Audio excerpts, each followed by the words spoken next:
America ఇరాన్‌ని ఏమీ చేయట్లేదు గానీ, ఓ రకంగా ఇరాన్ అయిపోయింది, ఇరాన్ అయిపోయింది, ఇరాన్ అయిపోయింది. కాసేపట్లో బాంబులేస్తాం, కాసేపట్లో అది జేస్తాం అన్నటువంటిది ప్రచారం చేసుకొస్తుంది. ఏంటి దీని వెనకాల ఉన్న ప్రధాన ఉద్దేశ్యం ఏంటంటే, ఇరాన్‌లో ఉన్నటువంటి పెట్టుబడులు ఎవరైతే కోటీశ్వరులు ఉన్నారో వాళ్ళందరూ అక్కడి నుంచి షిఫ్ట్ అయిపోవాలి.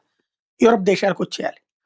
ఇప్పటికే అక్కడ ఈ టీ స్టాల్స్ నడిపేటటువంటి, హోటల్స్ నడిపేటటువంటి సంస్థ యజమాని ఇలాగంటే అపర కోటీశ్వరులు ఎవరైతే ఉన్నారో వాళ్ళందరినీ American CIA, American deep state వాళ్ళు సంప్రదించి వాళ్ళ చేతన ఈ వేర్పాటువాద ఉద్యమం చేస్తున్నటువంటి వాళ్ళకి సహకరించేలా చేశారు.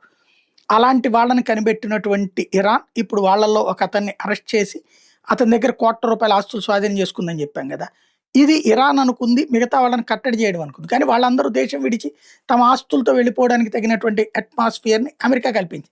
తద్వారా కొత్త పెట్టుబడులు తన దేశానికొచ్చేటట్టు, అదే సందర్భంలో ఆళ్ళు శరణార్థుల పేరుతో ఈళ్ళ దగ్గర బతుకుతారు. ఇక్కడే ఉద్యోగోపాధి అవకాశాలు ఇచ్చేటటువంటి కంపెనీలు పెడతారు. ఇరాన్‌కి అది పెద్ద దెబ్బ. ఇది తమకు సంబంధించినటువంటి అత్యంత కీలకమైనటువంటి అంశం. డెత్ సెంటెన్స్‌లు కి భయపడి వస్తున్నటువంటి వాళ్ళు కొంతమంది, అక్కడ పరిశ్రమలు పెడితే నడపలేనన్నటువంటి వాళ్ళు కొంతమంది, ఓవరాల్‌గా ఇరాన్ నేచురల్ రిసోర్సెస్‌కి సంబంధించి ఎదురవుతున్నటువంటి సవాల్‌ని కూడా ఇక్కడ ప్రధానంగా హైలైట్ చేసినటువంటి పరిస్థితి.